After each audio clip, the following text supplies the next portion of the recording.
Hello students, तो आज की क्लास में हम स्टार्ट करेंगे क्लास 12 का जो चैप्टर 7 इंटीग्रेशन है उसका एक्सरसाइज 7.6। 7.6 जो है पेपर पॉइंट ऑफ व्यू से आपका बहुत ही इंपॉर्टेंट है। और 7.6 में जो हम मेथड करने वाले हैं, जो कॉन्सेप्ट है आपका वो क्या है, इंटीग्रेशन बाय पार्ट्स। तो इंटीग्रेशन बाय पार्ट्स क्या है, कैसे आइडेंटिफाई करोगे आपकी क्वेश्चंस को, हमें इंटीग्रेशन बाय पार्ट्स के मेथड से सॉल्व करना है। तो सबसे पहले ध्यान से देखो, जैसे आप डिफरेंशिएशन करते थे तो डिफरेंशिएशन में क्या होता था, दो फंक्शंस मल्टीप्लाई में होता था तो आप प्रोडक्ट रूल यूज करते थे। वैसे ही इंटीग्रेशन में दो फंक्शंस आपके पास मल्टीप्लाई में होगा, हम उसका इंटीग्रेशन करेंगे, तो उस दो फंक्शन का जो इंटीग्रेशन करेंगे दैट इज नोन है, जो आपका कौन सा होगा, तो इंटीग्रेशन बाय पार्ट्स। ठीक है, जैसे कि देखो, लेट से एक फंक्शन है हमारे पास एफ ऑफ एक्स और दूसरा फंक्शन है हमारे पास जी ऑफ एक्स। ठीक है, और इसका आपको क्या करना है, इंटीग्रेशन करना है। ध्यान से समझना, एक फंक्शन हमारे पास क्या है, एफ ऑफ एक्स, दूसरा फंक्शन हमारे पास क्या है, जी ऑफ एक्स। तो यहाँ पे इंटीग्रेशन बाय पार्ट्स का जो मेथड है वो क्या है, एफ ऑफ एक्स को मैंने मान लिया first function, G of x को मैंने मान लिया सेकेंड फंक्शन। ठीक है, तो फर्स्ट फंक्शन को हम क्या करते हैं, बाहर रखते हैं। इंटीग्रेशन किसका करते हैं हम, सेकेंड फंक्शन का, minus D Y D X आप किसका करोगे, फर्स्ट फंक्शन का, इनटू में इंटीग्रेशन करोगे आप सेकेंड फंक्शन का। इस दोनों का जो फाइनल आंसर आएगा उसका वापस से आप क्या करोगे, इंटीग्रेशन। समझ में बिल्कुल नहीं आया होगा, ये बस फॉर्मूला है आपका इंटीग्रेशन बाय पार्ट्स का। जब हम क्वेश्चन सॉल्व करेंगे तब आपका कॉन्सेप्ट जो है बहुत अच्छे से क्लियर हो जाएगा। अब देखो, ये जो फर्स्ट फंक्शन सेकेंड फंक्शन है, ये हमें कैसे पता चलेगा कि किसे फर्स्ट फंक्शन लेना है और किसे सेकेंड फंक्शन लेना है ना। तो इसके लिए मैं आपको दो मेथड बताऊंगा, दोनों मेथड में से आपको जो इजी लगे आप उसके अकॉर्डिंग करना। वैसे ज्यादातर हर कोई जो आपको, जो भी टीचर्स हैं वो फर्स्ट मेथड ही बताएंगे, सेकंड मेथड नहीं बताएंगे। पर सेकंड मेथड आपके लिए इसलिए यूजफुल है, कभी कभार आपको जो है फंक्शंस को आइडेंटिफाई करने में प्रॉब्लम होती है, उसके वजह से आप सेकंड मेथड का भी यूज कर सकते हो। तो है क्या, कैसे पता करना, तो ध्यान से देखो, एक वर्ड है हमारे पास आई लेट। आई लेट के अकॉर्डिंग हम फंक्शन को फर्स्ट फंक्शन और सेकंड फंक्शन कंसीडर करते हैं। मतलब आई का मतलब जो है यहाँ पे आपका दैट इज इनवर्स ट्रिग्नोमेट्री। आई मतलब क्या होता है, इनवर्स ट्रिगोनोमेट्री। एल का मतलब हुआ आपका लॉग, मींस लॉग वाले फंक्शंस। ए का मतलब क्या हुआ आपका, अलजेब्रा। अलजेब्रा मतलब polynomial, x square x cube y square y cube ये। टी मतलब आपका हुआ ट्रिग्नोमेट्री। टी मतलब क्या होगा, ट्रिगोनोमेट्री। ट्रिग्नोमेट्री मतलब sine x cos x tan x sec x, ये सब क्या होगा आपका, ट्रिग्नोमेट्रिक फंक्शन होगा। और ई का जो मतलब है that is known as exponent. ठीक है, अब मैं आपको समझाऊंगा कि इस आईलेट का यूज हम कैसे करते हैं। जैसे मान लो फर्स्ट में मैंने आपको दे दिया x इंटू में cos x। क्या दिया मैंने, x इंटू में cos x। इसका हमें इंटीग्रेशन करना है।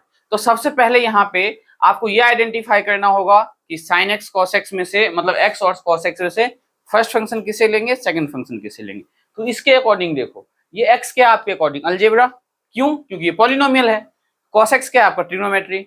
तो इस लाइन में सबसे पहले आपको ये देखना है कि अलजेब्रा आता है कि ट्रिग्नोमेट्री आता है। तो इसमें क्या आ रहा है आपका, अलजेब्रा, देन क्या आ रहा है आपका, ट्रिग्नोमेट्री। दैट मींस अलजेब्रा को हम फर्स्ट फंक्शन और ट्रिग्नोमेट्री को हम सेकंड फंक्शन कंसीडर करेंगे। बात आ गई समझ में। सिमिलरली एक और लेते हैं यहाँ पे हम, e raise to power x into में log x dx। अब देखो ध्यान से, यहाँ पे फर्स्ट फंक्शन और सेकंड फंक्शन हम किसे कंसीडर करेंगे, तो e का जो पावर x है that is exponential function. e के पावर x को हम कौन सा फंक्शन कंसीडर करते हैं, एक्सपोनेंशियल फंक्शन। तो एक्सपोनेंशियल फंक्शन तो हमारा सबसे लास्ट में है, log x। तो l मतलब log होता है, तो क्या log हमारा एक्सपोनेंट से पहले लाई कर रहा है, तो हम क्या करेंगे, log को फर्स्ट फंक्शन कंसीडर करेंगे और e के पावर x को हम सेकंड फंक्शन कंसीडर करेंगे। तो क्या समझ में आया आपको, फर्स्ट फंक्शन और सेकंड फंक्शन किसे कंसीडर करना है, बिल्कुल समझ में आया होगा, मैंने बहुत ही प्यार से आपको समझाया है। बाकी क्वेश्चन जब आप सॉल्व करोगे तो और अच्छे से कॉन्सेप्ट क्लियर होगा। नाउ ध्यान से देखो, सेकंड मेथड जैसे मैंने आपको बताया था कि सेकंड मेथड भी बताऊंगा। तो सेकंड मेथड हमारा क्या है, जैसे कि e का पावर x log x है, हमें ये देखना है कि डिफरेंशिएशन के बजाय इंटीग्रेशन किसका होगा, नहीं होगा। अब इसमें देखो, आपको बहुत अच्छे से पता है कि log x का इंटीग्रेशन नहीं हो सकता है, तो हम log x को फर्स्ट फंक्शन ले लेंगे। सेकेंड मेथड हमारा क्या है कि दो फंक्शन अगर मल्टीप्लाई में दिया है तो आपको ये आइडेंटिफाई करना है कि कौन से फंक्शन का इंटीग्रेशन नहीं हो सकता है। जिस फंक्शन का इंटीग्रेशन नहीं हो सकता है उस फंक्शन को आप क्या लोगे, फर्स्ट फंक्शन, और जो सेकंड फंक्शन होगा वो आपका क्या हो जाएगा, सेकंड फंक्शन। तो सेकंड मेथड हमारा क्या है, अगर आपके पास दो फंक्शन मल्टीप्लाई में दिया है तो आप ये आइडेंटिफाई करो कि क्या उन दोनों फंक्शन में से किसका इंटीग्रेशन नहीं होता है, मींस किसका इंटीग्रेशन पॉसिबल नहीं है। जिसका इंटीग्रेशन पॉसिबल नहीं होगा उसको आप फर्स्ट फंक्शन कंसीडर करोगे और उसके ऑल्टरनेट फंक्शन को आप सेकंड फंक्शन कंसीडर करोगे। तो इंटीग्रेशन में पार्ट्स का जो फॉर्मूला है दैट इज फर्स्ट फंक्शन को बाहर रखना, सेकंड का क्या करना है, इंटीग्रेशन माइनस ये बड़ा वाला जो साइन लगाया है इंटीग्रेशन का, इसका मतलब ये है कि पहले आप इनको सॉल्व करो, इनका जो रिजल्ट आएगा उसका वापस से इंटीग्रेशन करना है। तो dy dx किसका करना है, फर्स्ट फंक्शन का, फिर सेकंड फंक्शन का इंटीग्रेशन, जो इन दोनों का रिजल्ट आएगा ये dx क्या है इस इंटीग्रेशन के लिए, तो जो भी आंसर आएगा उसका वापस से इंटीग्रेशन। तो ये था आपका बिल्कुल बेसिक कॉन्सेप्ट एक्सरसाइज 7.6 का। अब स्टार्ट करेंगे हम एक्सरसाइज 7.6 के एग्जाम्पल और साथ के साथ एक्सरसाइज 7.6 के क्वेश्चंस। तो देखते हैं 7.6 का फर्स्ट क्वेश्चन हमारे पास क्या है। तो एक्सरसाइज 7.6 का फर्स्ट क्वेश्चन हमें दिया है x sin x। अब हमें यहाँ पे ये चेक करना है कि आइलेट के अकॉर्डिंग हम फर्स्ट फंक्शन और सेकंड फंक्शन किसे कंसिडर करेंगे। तो ध्यान से देखो, आप रफ में लिखना आइलेट, ये जो है आपको शो करने की जरूरत नहीं है। तो देखो I मीन्स इनवर्स, L मतलब लॉग, A मतलब अलजेब्रा, तो अलजेब्रा दिख रहा है आपको, तो ये क्या हो गया आपका फर्स्ट फंक्शन, और A उसके बाद क्या है T मीन्स ट्रिग्नोमेट्री, तो ये आपका क्या हो गया सेकंड फंक्शन। तो अब ये आइलेट का काम हमारा कंप्लीट हो गया। ठीक है, अब ध्यान से देखो फॉर्मूला क्या लिखवाया था, फर्स्ट फंक्शन को हम बाहर रखेंगे, सेकंड का करेंगे इंटीग्रेशन माइनस dy dx हम करेंगे फर्स्ट फंक्शन का, फिर सेकंड फंक्शन का करेंगे इंटीग्रेशन, फाइनल रिजल्ट जो आएगा उसका वापस से हम क्या करेंगे, तो इंटीग्रेशन करेंगे। यही बताया मैंने आपको। तो ध्यान से देखो, फर्स्ट फंक्शन x है, x को मैंने बाहर रखा, सेकंड फंक्शन क्या है sin x, तो sin x dx minus dy dx of first function, तो फर्स्ट फंक्शन क्या है x, तो dy dx ऑफ x, फिर इंटीग्रेशन किसका करना है, सेकंड फंक्शन का, तो सेकंड फंक्शन हमारे पास क्या है sin x, तो sin x dx, और जो भी रिजल्ट आए इसका हम क्या करेंगे, वापस से इंटीग्रेशन लिख दिया मैंने ये फॉर्मूले के according. Now x sin x का इंटीग्रेशन क्या होगा, माइनस cos x, तो ये हो जाएगा cos x, और जो नेगेटिव साइन है वो मैंने x के साथ लगा दिया।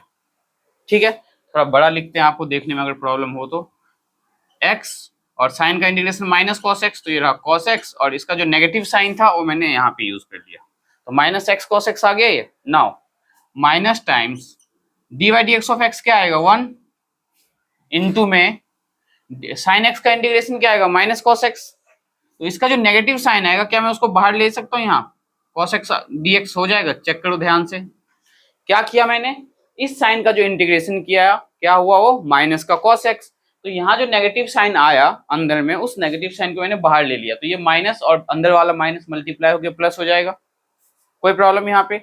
अब सेकंड स्टेप में माइनस x cos x, अब इस cos का इंटीग्रेशन जब करेंगे तो हमें पता है कि cos x का इंटीग्रेशन क्या होता है, sin x होता है, 1 इंटू में है तो 1 को अगर cos x से मल्टीप्लाई करोगे तो कोई फर्क नहीं पड़ेगा, दैट मीन्स cos x का इंटीग्रेशन करना है, तो प्लस किसका इंटीग्रेशन करना है हमें, cos x dx। देखो तो आंसर क्या आया, माइनस x cos x, और cos x का इंटीग्रेशन sin x, तो प्लस का sin x प्लस c, ये आपका फाइनल आंसर। और मुझे उम्मीद है कि ये क्वेश्चन आपको बहुत अच्छे से समझ में आया होगा। तो इसे कॉपी पेस्ट करने से पहले एक बार आप पहले क्वेश्चन नंबर 2 को देखो, देन आप इसे नोट डाउन करना। तो क्वेश्चन नंबर 2 में आइलेट के अकॉर्डिंग फर्स्ट फंक्शन, ये क्वेश्चन और ये क्वेश्चन आपका बिल्कुल सेम है। कैसे, x क्या है अलजेब्रा, sin x क्या है ट्रिग्नोमेट्री, तो अलजेब्रा को हम फर्स्ट फंक्शन लेते हैं आइलेट के अकॉर्डिंग, और sin x को हम सेकंड फंक्शन लेते हैं। क्या यही बताया मैंने आपको। देन आप फॉर्मूला लिखोगे क्या, फर्स्ट फंक्शन को बाहर रखना है, सेकंड का हमें करना है इंटीग्रेशन माइनस dy dx करना है फर्स्ट का, सेकंड का क्या करोगे इंटीग्रेशन, और जो भी फाइनल रिजल्ट आए उसका क्या करोगे आप dx, यही बताया है। अब फर्स्ट फंक्शन हमारा x है तो x को बाहर रखो, सेकंड फंक्शन क्या है sin 3x, तो sin 3x dx minus dy dx of first function that is x, integration of second function means sin 3x dx, और जो भी रिजल्ट आएगा उसका क्या करोगे आप, वापस से इंटीग्रेशन करोगे। कोई प्रॉब्लम यहाँ तक? अब एक बात बताओ, x साइन 3x का इंटीग्रेशन माइनस कॉस 3x, तो माइनस यहां लिया cos 3x, और जो 3x है इसका 3 डिवाइड में आएगा, क्योंकि आपको पता है कि साइन 3x का इंटीग्रेशन क्या होगा, माइनस कॉस 3x अपॉन में 3। तो यहाँ पे हमें क्या करना पड़ेगा, डिवाइड करना पड़ेगा, किससे, तो 3 से, minus times dy dx of x क्या आएगा 1, और 1 लिखने की जरूरत तो नहीं है। अब साइन 3x का इंटीग्रेशन आपको पता है माइनस कॉस 3x, तो minus times cos 3x upon में 3 dx। ये dx क्यों आया, क्योंकि आपने इस साइन 3x का इंटीग्रेशन किया, तो माइनस कॉस 3x अपॉन में 3, ये dx, तो ये रहा dx, इंटीग्रेशन का साइन ये वाला, तो ये रहा इंटीग्रेशन का साइन। अब इस माइनस साइन को हम बाहर ले लेंगे, तो माइनस ये माइनस प्लस हो जाएगा, हमारा हो जाएगा, तो minus x cos 3x upon में 3, और ये माइनस बाहर आ गया तो प्लस क्या बन जाएगा, cos 3x अपॉन में 3 dx। तो minus x cos 3x upon में 3, क्या इसका 1/3 बाहर ले सकते हो आप, तो प्लस 1/3 मैंने बाहर ले लिया, किसका इंटीग्रेशन करूंगा मैं, cos 3x dx का। तो इसका फाइनल आंसर आएगा minus x cos 3x upon में 3 प्लस 1/3, cos 3x का इंटीग्रेशन साइन 3x अपॉन में 3 आएगा, cos 3x का इंटीग्रेशन क्या आएगा, साइन 3x अपॉन में 3, तो इनटू में क्या आ गया, साइन ऑफ 3x अपॉन में 3 प्लस का c, और ये 3 इंटू में 3 क्या हो जाएगा आपका 9। तो फाइनल आंसर क्या आ जाएगा, minus x cos 3x upon में 3 प्लस 1 अपॉन में 9 साइन 3x अपॉन में प्लस का c। तो ये फाइनल जो आंसर है ये आपके समझ में आ गया होगा क्या आएगा इसका। तो फर्स्ट क्वेश्चन और सेकंड क्वेश्चन बहुत इजीली, इसका फाइनल आंसर यहाँ पे मैं आपको बता देता हूँ, ध्यान से देखो क्या आएगा। माइनस एक्स कॉस 3x, तो minus x cos 3x upon में 3, और ये 3 और 3 मल्टीप्लाई होके 9 हो गया, तो प्लस साइन 3x अपॉन में 9 और प्लस का c। ये चेक कर लो, ये आपका फाइनल आंसर क्वेश्चन नंबर 2 का है। तो इंटीग्रेशन बाय पार्ट्स अभी स्टार्टिंग में आपको बहुत इजी लग रहा होगा, बट एज सच जो है थोड़ा ये आपका paper level, paper point of view से इंपॉर्टेंट है, और आगे आपको जो है इससे थोड़े से डिफिकल्ट लेवल के क्वेश्चंस मिलेंगे। तो देखेंगे क्वेश्चन नंबर 3 अब हमें कैसे सॉल्व करना है।